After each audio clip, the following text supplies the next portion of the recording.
Hai guys, selamat datang kembali di channel ini. Apa kabar kalian semua? Semoga sehat selalu dan semoga semua urusannya dilancarkan ya. Nah, di video sebelumnya aku udah bahas tentang situs-situs kuno yang dianggap sebagai buatan alien.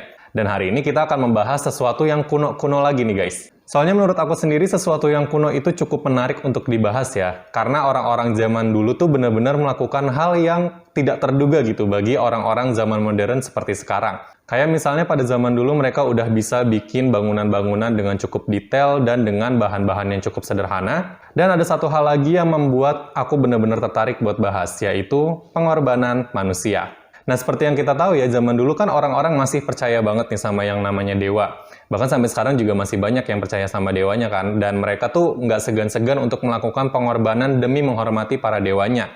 Jadi hari ini kita akan membahas tentang ritual pengorbanan yang paling sadis yang ada di dunia sepanjang sejarah. Nggak pakai lama lagi, ini dia pembahasannya. Pertama, suku Maya.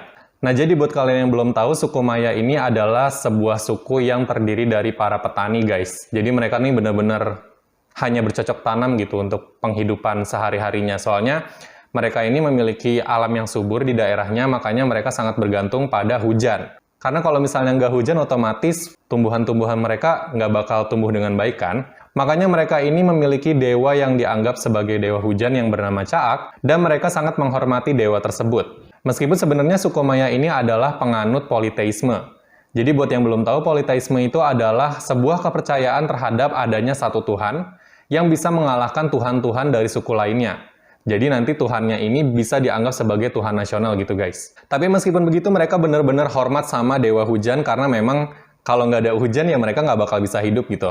Makanya untuk menghormati dewa tersebut akhirnya mereka melakukan pengorbanan bagi dewa Caak. Nah ini dia bagian sadisnya. Jadi mereka ini harus mengorbankan anak-anak di bawah 18 tahun dan itu juga nggak cuma satu guys. Bisa sampai 5-10 orang untuk sekali pengorbanan karena menurut mereka dewanya butuh banyak makan gitu. Makanya orang-orang yang dipilih untuk korban pun adalah seorang anak muda karena dianggap sebagai dagingnya tuh masih segar gitu ya. Jadi nanti dewanya bakal suka sama daging segar tersebut. Nah, biasanya sebelum dilakukan ritual untuk pengorbanan para anak-anak ini untuk dewa Caak, nanti seluruh tubuh anak-anak ini bakal dicat warna biru. Mungkin karena melambangkan warna air hujan kali ya, makanya dipilihnya warna biru. Jadi kayak Krishna yang ada di TV tuh, jadi kurang lebih kayak gitulah kulitnya warna biru. Terus habis itu mereka bakal dilempar ke Kenote. Nah, buat yang belum tahu, Kenote itu adalah sebuah sungai yang ada di dalam gua di semenanjung Yucatah. Dan mereka menganggap tempat itu sebagai tempat yang sangat keramat karena biasanya dewa ini memang suka makannya di situ gitu. Nah, tapi nggak cuma itu aja nih guys. Kalau misalnya mereka cuma dilempar ke sungai itu doang kayaknya udah biasa ya. Tapi ada lagi yang lebih parah, yaitu mereka kadang-kadang bakal dimutilasi terlebih dahulu guys sebelum dilemparkan ke Kenote tadi. Jadi bayangin aja nih kalau misalnya kalian punya anak yang umurnya di bawah 18 tahun, kemudian harus dimutilasi dalam rangka pengorbanan untuk dewa. Tapi meskipun para keluarga ini sedih karena anak-anaknya harus dikorbankan, mereka menganggap hal itu termasuk sebuah perbuatan yang suci guys. Karena perbuatan suci tersebut akan dibalas dengan kesejahteraan yang akan mereka dapatkan nantinya. Kita lanjut ke suku yang berikutnya. Suku kedua merupakan Romawi kuno. Nah, kalau suku yang satu ini sih kita udah pasti tahu dong ya bagaimana kebudayaan mereka karena biasanya mereka hidupnya sangat-sangat keras gitu. Jadi misalnya mereka melakukan sebuah ritual pengorbanan, hal ini bukan termasuk hal yang mengejutkan gitu. Karena bagi mereka hal ini udah biasa, meskipun memang peradaban mereka paling maju di antara peradaban suku-suku lainnya. Nah, ritual pengorbanan ini dilakukan di Romawi kuno pada awal tahun 228, 216, dan 113 sebelum Masehi. Jadi di awal-awal peradaban Romawi kuno tersebut memang masih banyak dilakukan ritual ini. Soalnya mereka benar-benar percaya bahwa dewa harus dihormati supaya dewanya mau memberikan perlindungan kepada mereka. Apalagi mereka ini benar-benar takut sama yang namanya bencana. Makanya biar dewanya nggak marah, akhirnya dilakukanlah sebuah ritual pengorbanan. Nah, tapi nggak kayak suku-suku lainnya. Kalau suku lainnya kan biasanya menggunakan penduduknya sendiri untuk dikorbankan ya, tapi untuk suku Romawi ini, mereka menggunakan suku lain untuk dikorbankan kepada para dewanya. Jadi orang-orang yang biasanya dikorbankan itu adalah dari suku Yunani dan juga Galia yang berhasil mereka culik. Jadi emang cukup sadis juga ya. Udah melakukan pengorbanan manusia dan pengorbanannya itu juga bukan penduduknya sendiri gitu. Dan yang lebih sadisnya lagi, nanti orang-orang yang udah diculik tersebut akan dikubur secara hidup-hidup guys. Dan juga mereka akan dijadikan sebagai pasak untuk forum Boarium yang terletak di tepian Sungai Tiber. Wah, coba bayangin kalau misalnya kalian harus dikubur hidup-hidup kayak gimana tuh di bawah tanah. Terus habis itu akhirnya meninggal secara tidak hormat gitu. Karena kan mereka diculik ya, bukan atas kemauan mereka sendiri sebagai pengorbanan. Kalau misalnya di film-film biasanya diceritain bahwa orang-orang yang dijadikan untuk tumbal bagi para dewa, biasanya memang mereka udah merelakan dirinya. Tapi kalau yang ini kan mereka diculik gitu. Jadi meninggalnya kasihan gitu. Udah tersiksa, kemudian juga meninggal tanpa say goodbye ke keluarganya. Aduh, ini bener-bener salah satu yang cukup sadis sepanjang sejarah, guys. Oke, kita lanjut ke suku yang berikutnya. Suku ketiga adalah Cina kuno. Nah, nggak cuma dari yang Eropa-Eropa aja nih, tapi juga ada yang dari Asia. Salah satunya adalah suku Cina ini. Karena suku Cina kuno juga melakukan beberapa pengorbanan, dan terlebih lagi pengorbanan yang dilakukan itu cukup, bisa dibilang cukup brutal gitu, guys. Ya, pada zaman dahulu orang-orang Cina kuno ini memang percaya sama dewa dan kemudian mengharapkan perlindungan dari para dewanya supaya kehidupan mereka ini sejahtera dan mereka ini nggak bakal mendapatkan masalah yang besar seperti bencana dan yang lainnya. Makanya mereka melakukan pengorbanan terhadap para dewanya. Nah, tapi nih yang bikin sadisnya adalah ritualnya ini mungkin saking hormatnya, akhirnya mereka membutuhkan banyak sekali manusia untuk dikorbankan. Bahkan mungkin nggak kayak suku lain yang paling cuma 10 orang atau mungkin cuma 5 orang.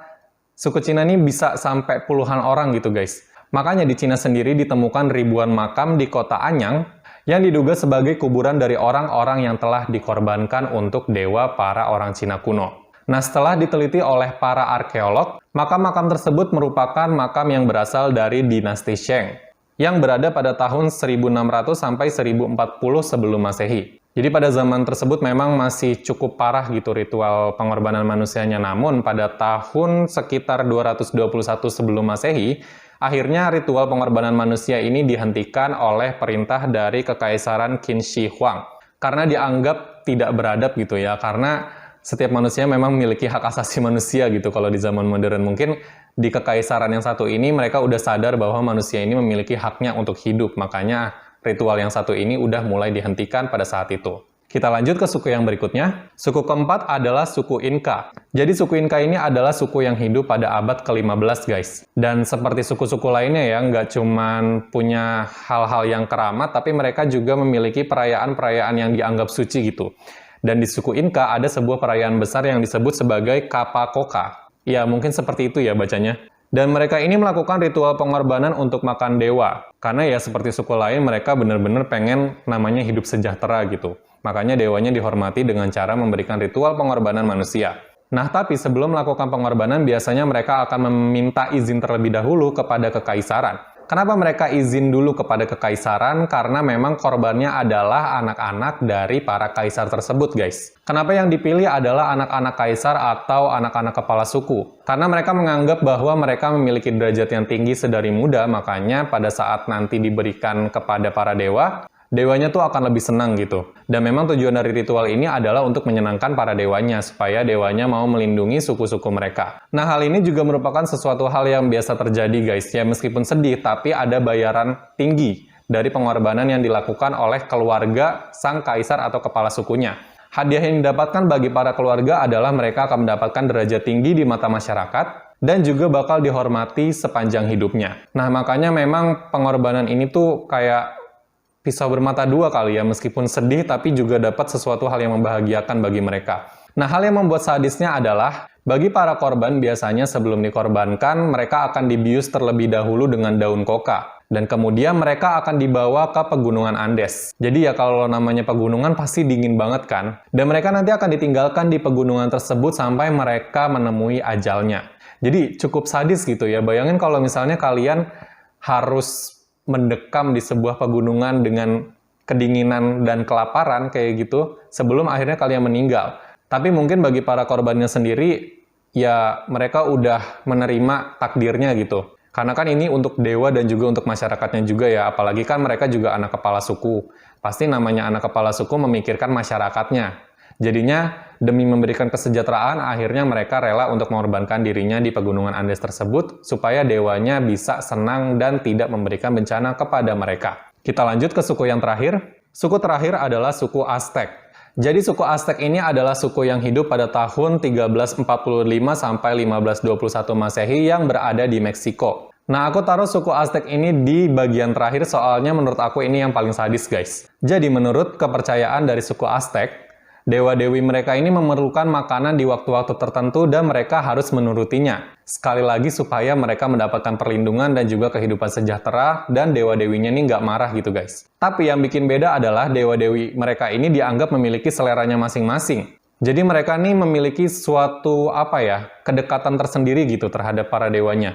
Ya sama kayak kita dekat sama orang gitu. Kalau misalnya dekat sama orang kan kita harus tahu apa kesukaannya supaya jadi kitanya bisa lebih terjalin hubungan baik terhadap orang tersebut. Dan hal tersebut juga dipraktekkan oleh suku Aztec terhadap dewanya. Nah, dewa-dewinya ini memiliki selera yang benar-benar macam-macam nih guys. Kayak misalnya dewa matahari mereka yang bernama Huitzilopochtli. Menurut mereka, dewa yang satu ini memerlukan banyak sekali makanan. Jadi, dewanya ini katanya makan terus gitu. Akhirnya mereka membutuhkan banyak sekali korban untuk dewa yang satu ini. Cuman bedanya adalah dewa yang satu ini nggak terlalu pemilih gitu katanya. Jadi, orang-orangnya tuh terserah mau yang tua, mau yang muda, atau yang umur berapa aja, pokoknya yang penting dewanya ini harus mendapatkan banyak makanan. Nah, berbeda dengan dewa matahari tadi, dewi hujan mereka yang bernama Tlaloc suka sama yang anak-anak guys. Makanya anak-anak biasanya dikorbankan khusus untuk dewa Tlaloc ini. Nah, mereka ini sangat memuja kedua dewa-dewi mereka ini karena menurut mereka matahari dan juga hujan adalah sebuah sumber kehidupan bagi mereka.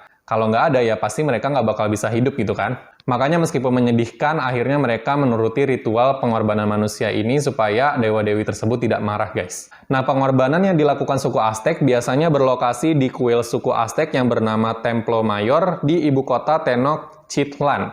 Ya, maaf ya kalau misalnya ada salah-salah bacanya soalnya ini agak susah tulisannya guys. Nah, yang menurut aku parah adalah pada saat mereka udah sampai di temple atau kuil tersebut, nanti para korban itu akan dihabisi secara massal gitu guys. Dihabisi secara brutal sampai kemudian ia kehilangan nyawa. Dan gak cuma itu, terkadang para sukunya sendiri memakan daging dari para korbannya tersebut. Jadi terjadi kanibalisme di situ. Gila serem banget kan, padahal itu buat dewanya, tapi ujung-ujungnya mereka juga yang makan daging temannya sendiri gitu. Nah, jadi itu dia tadi ritual pengorbanan yang paling sadis sepanjang sejarah di dunia. Menurut kalian mana sih yang paling sadis? Dan kalau misalnya ada yang lebih sadis lagi dari yang aku sebutin, kalian boleh komen di bawah. Kalau kalian suka sama videonya, jangan lupa untuk klik like, comment, share, dan juga subscribe supaya akun ini berkembang dan pastinya kalian tidak akan tertinggal video-video menarik dari aku yang lainnya. Sampai jumpa lagi di video selanjutnya.